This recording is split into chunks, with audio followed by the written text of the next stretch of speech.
اب ماں باپ یہ کہتے ہیں کہ بھائی بچے کمائیں گے نہیں تو کیسا پالیں گے کسی کو. تو دیکھیے قرآن مجید کیا کہتا ہے. اللہ تبارک و تعالیٰ فرماتا ہے وَأَنكِحُوا الْأَيَامَ مِنكُمْ وَالصَّالِحِينَ مِنْ عِبَادِكُمْ وَإِمَائِكُمْ إِنْ يَكُونُوا فُقَرَاءَ يُغْنِهِمُ اللَّهُ مِنْ فَضْلِهِ.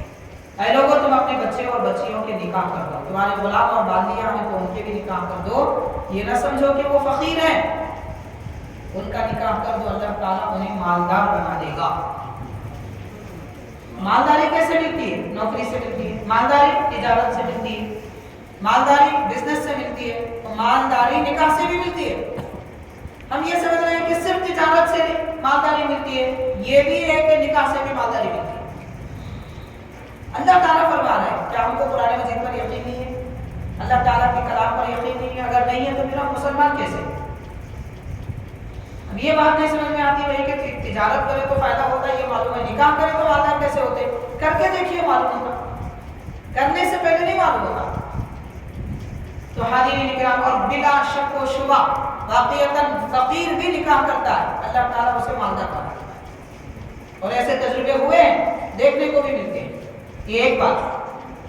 حاضرین, رشتہ دیکھنے کے لیے حضور پاک صلی اللہ علیہ وسلم نے ایک اہم قانون بتایا. صحیح بخاری ترمذی وغیرہ کی حدیث شریف ہے. سرکار نے فرمایا عام طور پر لوگ جو نکاح کرتے ہیں اس وجہ سے کرتے ہیں کہ مال زیادہ ہو, اور نکاح کرنے کے لیے, رشتہ دیکھنے کے لیے لوگ یہ دیکھتے ہیں کہ حسن و جمال ہو, اور تیسری بات یہ دیکھتے ہیں کہ اعلیٰ خاندان ہو, حسب نسب اچھا ہو, اور چوتھے درجے میں لوگ دینداری دیکھتے ہیں. چوتھے درجے میں دیکھتے ہیں دینداری.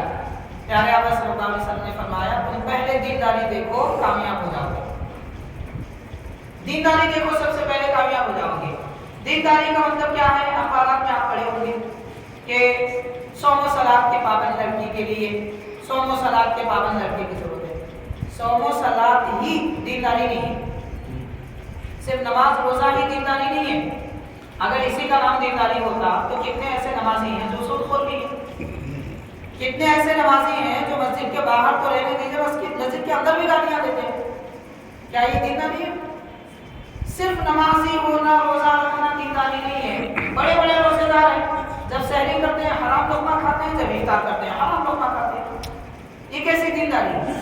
اسی کا نام دینداری نہیں ہے. دینداری کا معنی یہ ہے کہ وہ حلال کھائے. دینداری کا معنی یہ ہے کہ اس کے اخلاق اچھے ہوں.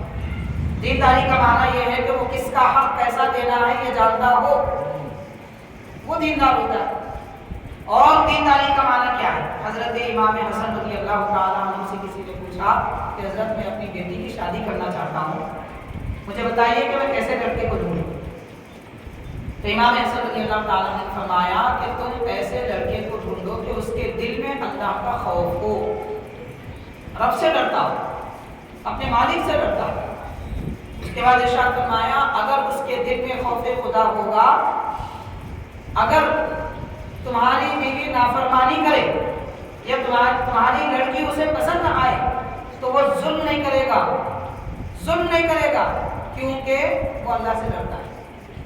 اور اگر وہ تمہاری لڑکی سے راضی ہو تو اس کا پورا حق ادا کرے گا, کیونکہ وہ اللہ سے ڈرتا ہے. تو خوف خدا بندی پسندیدہ نہیں. لڑکا ہو یا لڑکی, اگر ان کے پاس اللہ کا خوف ہے تو وہ برابر اپنے والد, اپنے شوہر کا بھی حق ادا کریں گے, اپنے والدین کا بھی حق ادا کریں گے. حاضرین کرام, یہ ماں باپ کے حقوق میں سے ایک حق یہ بھی ہے کہ اپنی اولاد کو جیسے وہ شادی کے قابل ہو جائیں پہلے شادی کریں. اس سے سب سے بڑا فائدہ یہ ہوگا کہ وہ اولاد گناہ سے بچیں گی, ان کی زندگی اچھی ہوگی, ان کی آخرت اچھی ہوگی. حاضرین, اس کے بعد ہم پر جو حق ایک دوسرے پر لازم آتے ہیں وہ پڑوسیوں کے حق ہیں, آس پاس رہنے والے.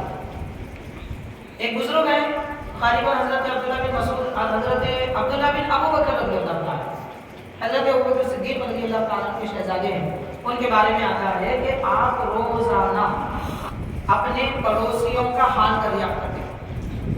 یعنی گھر گھر کھٹکا مار کے پوچھتے تھے کیسے ہو, خیریت سے ہیں, کچھ لانا ہے, کچھ کام کرنا ہے, کیا چیز لانا ہے تو کم میں لا کے دوں گا.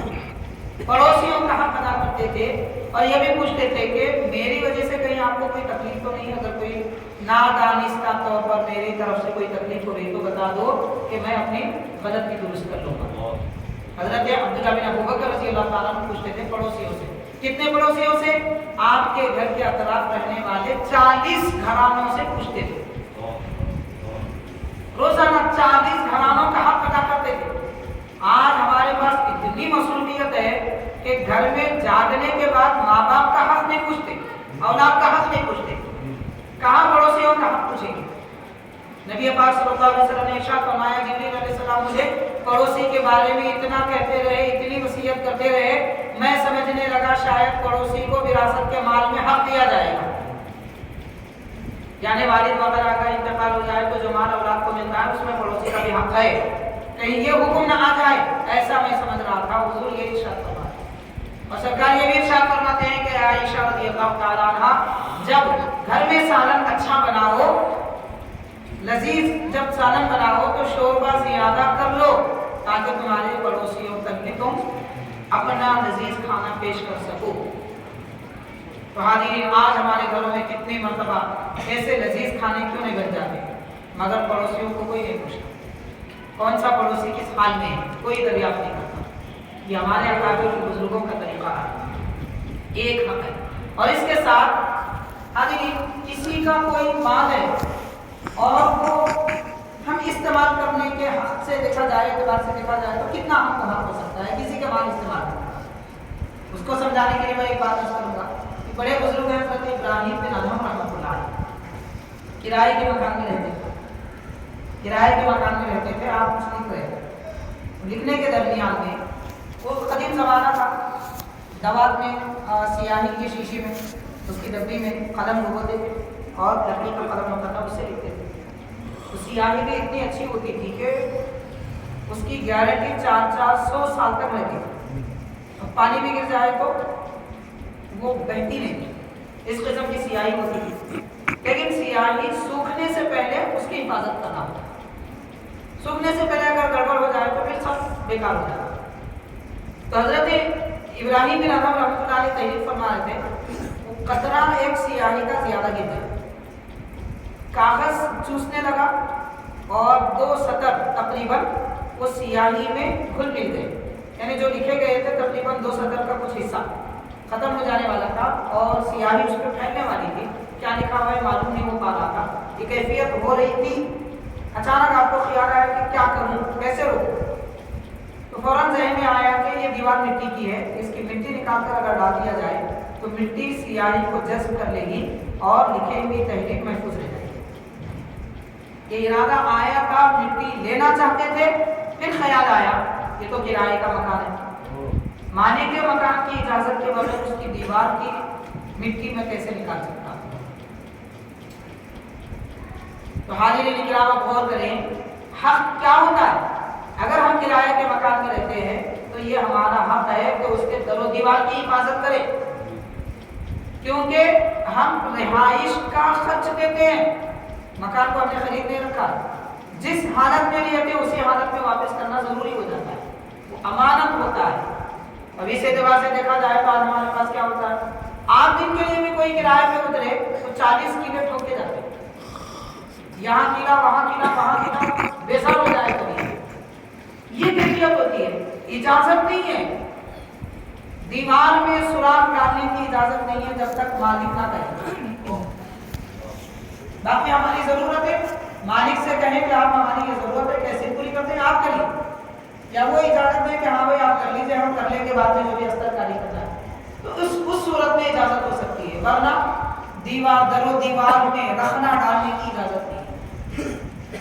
یہ حقوق ہیں ہمارے، اور اس سارے حق سے ہم بے خبر ہیں اور اپنی زندگی گزر رہی ہے۔ پتہ کب چلے گا؟ جب دنیا سے جائیں گے تب پتہ چلے گا کس کس کا حق کیسے کیسے مانے۔